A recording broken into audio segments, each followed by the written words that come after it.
Hi everybody. It's been a minute. In this special episode, I want to take us all the way back to January 2020, at the site of our second event, Love Letters to the City. We had a little mailbox set out, and we asked folks who attended that event to write their own love letters to San Francisco. These next 3 letters are some of our favorites from that night. Letter 1. San Francisco. You've offered yourself so generously to me. You've given me quite a fair share of wonderful friends, of late nights out dancing, of ex-boyfriends who have enriched and changed me, of moments that have stunned me out of my own world and into the real one that is beautiful, heartbreaking, uncertain, depressing, loving, true. You sit at the heart of my despair. There are few cities that capture so dramatically the virtues and vices of human nature. People are living out their dream here, building themselves into the entrepreneurs they've yearned to be, living free and unattached, pursuing the American dream. And people are suffering here, going hungry, not only in the literal sense, but hungry for connection, hungry for soul. People are lost here. You've held that space for them. You greatly absorb the richness of the highs and lows of a human life. And that is a noble task. Love, Karen Zhao. Letter 2. Dear San Francisco, you're such a strange concept of home to me. 4 years ago, I moved across the Bay Bridge to be immersed in your world. All I knew of the city that I visited just 3 times as a Berkeley student was that it housed my new life. My new ideas of what it could mean to belong somewhere similar, yet so different from anything I've ever known. In this last, what feels like forever and no time at all, I've learned so much.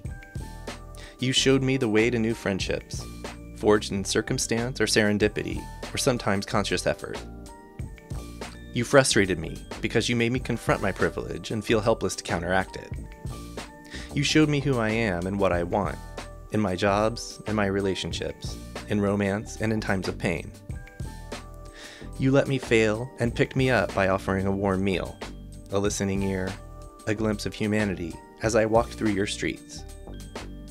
San Francisco, thank you for letting me call you home. Here's to more memories and walking the path of grace, adventure, and life together. Love, to Hina. Letter 3. Dear San Francisco, I've been so in love with you my whole life. From the years when I lived as a small child a block away from the Palace of Fine Arts. I thought every neighborhood had its fabulous hills, and every city was filled with beautiful neighborhoods like this one. I loved growing up in a city where all the best culture was readily available to everyone. The free museums, aquarium, Hall of Sciences, where you could see musicians and artists everywhere. And a new form of art was born every decade. My love affair with you, San Francisco, settled into the same pattern as most relationships. The excitement settled into a complacent comfort with all we had as residents here. But then, things began to change when the love of profit overwhelmed the love of our shared, vibrant quality of life, and it no longer felt like my city loved me. As is so common, it was easy to take the shared love for granted until it was gone. Like so many before me, I remain, hoping once again that all the love I have for my city will be returned again someday. I am making a last stab at reviving our love. I'm trying to give you back your artists. Hugs and kisses, P. And I'm pretty sure that was P Segal, who was in Season 3, Episode 6 of our podcast. Anyway, we hope you've gotten something out of these love letters in much the same way that we did.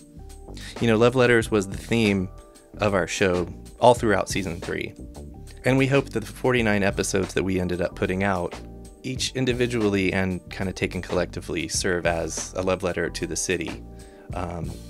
Obviously, the point in time that those were written was a completely different world than the one we inhabit now, 13 months later. But I think a lot of these themes are timeless that we see in these letters. So I hope you enjoyed this. If you want to see more letters, we posted about 5 of them on social media yesterday, so go check those out. And stay tuned for season 4.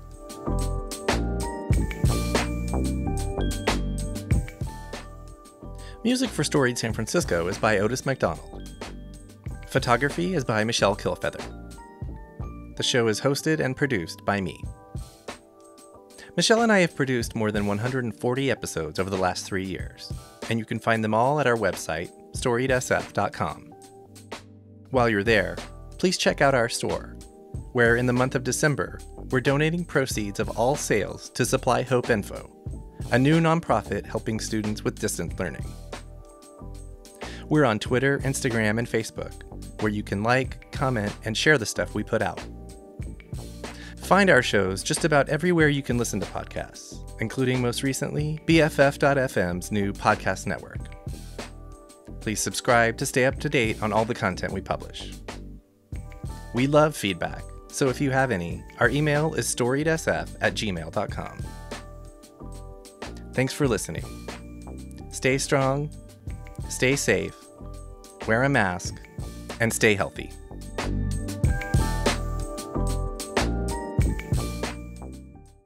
This podcast is a proud member of the BFF.FM podcast network. Learn more at podcasts.bff.fm. BFF.FM, best frequencies forever.